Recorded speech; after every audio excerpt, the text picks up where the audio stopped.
We're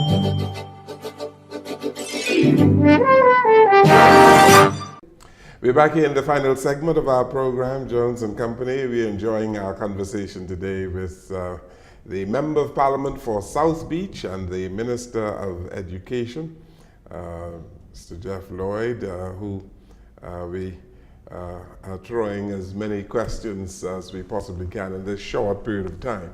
And we have, as you concluded the last segment, young people who are expecting much. The millennials, who are most of them the creatives of our times, Mr. Lloyd. They're frustrated because they don't see opportunities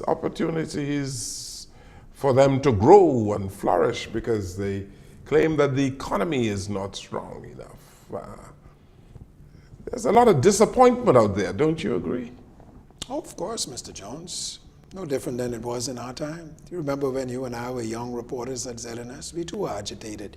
We thought that Ed Bettle and Kelsey Johnson them could move much faster than they were moving, that the Bahamas could do much better than it was doing. And we had our own aspirations, and we had our own idealistic gleam in our eyes. And we were not all that happy. I mean, you know, I understand that people kind of sanitize their past and they think that life was so much different and better back in the day, but it was no different.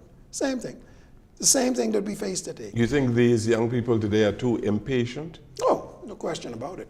And it's our fault, because we have given them the belief that things can be done instantaneously. We've given them belief that they don't really have to work that hard for the things. We've given them belief that they are entitled to a certain quality and standard of life without the requisite investment by them. Your parents and mine, we made us aware that, boy, you want it, you're going to have to work your tail off for it. Nothing is guaranteed. In fact, they never used to tell us that life owes us an opportunities. They used to preach to us life hard. You and I raise our children, believe, man, life is a sweet dream. All you got to do is say it. What is the talk now? Name it and claim it. But you know, it ain't quite like that, Mr. You politicians are partially responsible for of that. Course. But not only politicians, again, the entire society. See, Mr. Jones, during the campaigns that we've had, in the last campaign, for instance, the young people got this impression that you were able to fix things and fix them very quickly. Oh, I never gave, listen, I have been on this show during the campaign, and I made myself very clear, go back and get the tape. This here, my friend, is a 50-year problem, if not longer, and it will not be cured overnight. Jeffrey Lloyd. And I've heard that being repeated by the candidates at the time of the Free National Movement. This, my friend, is no cure overnight. We didn't get here overnight. You and I have spoken about this when we were media personalities, and it will not be cured overnight. This ain't no magic wand that you could wave or some kind of snap of fingers, and this will disappear. No, sir. You know, I cannot forget. But the impression was given, you know. Well, I can't. I don't know the impression. But over the last, I heard the Prime Minister talk about he inherited 50 problems of 15 years. Well, the Prime Minister was a minister in the last 15 years, and so they were all a part of the problem, and perhaps a part of finding a solution to the problems as well. Yes. But you gave the impression a year and a half ago that, you know, these things can be fixed. Of course they can be. I didn't say they can't be fixed. I'm saying I don't know who would have given the impression. I said I'm talking about in a short period of time. Well, I don't know who ever gave that impression. Certainly Jeffrey Lloyd didn't, and I know of no member of the Free National Movement who gave it, or the PLP for that matter. The point and the bottom line of this, Mr. Jones, is yes, these problems can be fixed. And these problems require the collective effort of every single conscious, committed Bahamian to do so. But don't you sense the disenchantment, the disillusionment? Yes, of course I sense. But the disappointment. Yes, I sense it. Of course, I'm on the ground. Yes. I live in Camp Road, born and raised. I grew up. I spend time with my people. Of course, I understand that. And just like we had that sense of disappointment and impatience, and I understand that. And I invite them to continue to remember, this, my friend, is going to take time. Yes, sir, it's going to take time for us to grind ourselves out of this. As I was about to say, I love my teacher, the Father Richard Raw. We cannot think ourselves into a new way of living. We have to live into a new way of thinking. It's time, okay?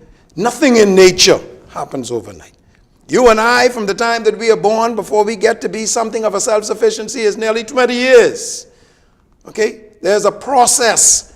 And unfortunately, whomever may have given the impression that you can get success without process has lied to our people and has lied to people across the globe. Mr. Trump is recognizing this now. All right? The promise was made. Oh, the wall is going to be built. And Mexico is going to do it. Well, it isn't quite just like that. Jobs are going to come running back. You see what GM has done this past week. And you see what the motorcycle company Harley Davidson. It isn't that simple. And you're not dealing now, in a monolithic world. China has got its aspirations too, and it's waving its warning fingers, and so does Brazil and Australia and other countries of the world. We always like to run off to Finland and say, boy, look at what is going on in Finland, and why can't we be like Finland? That's a 40-year process, Mr. Jones. Finland didn't get there today. Finland started this in 1972 when it realized that it needed to work on its educational system. That's how it got to be the world's number one 40 years ago. Singapore in 1965 realized the only real resource we have is our people.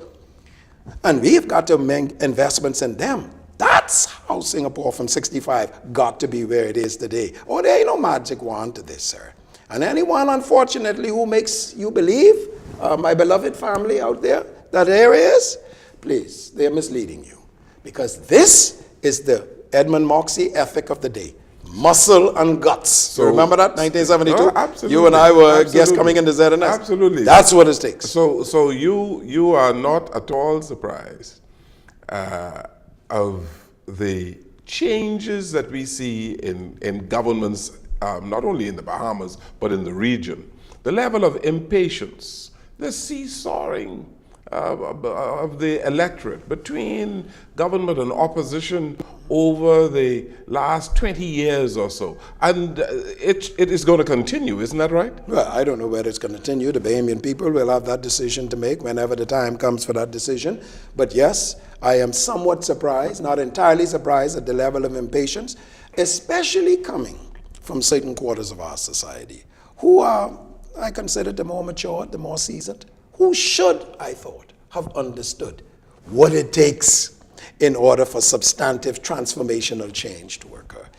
I may give a pass to some people, but there are some voices that I have heard, whose names I shall not call, on this radio, television, and elsewhere, who I would have thought would have been a little bit more sensible and judicious in their utterances with regard to the requirements of governance and the necessity of change. Your sentiments, these sentiments, you are seeking to buy more time.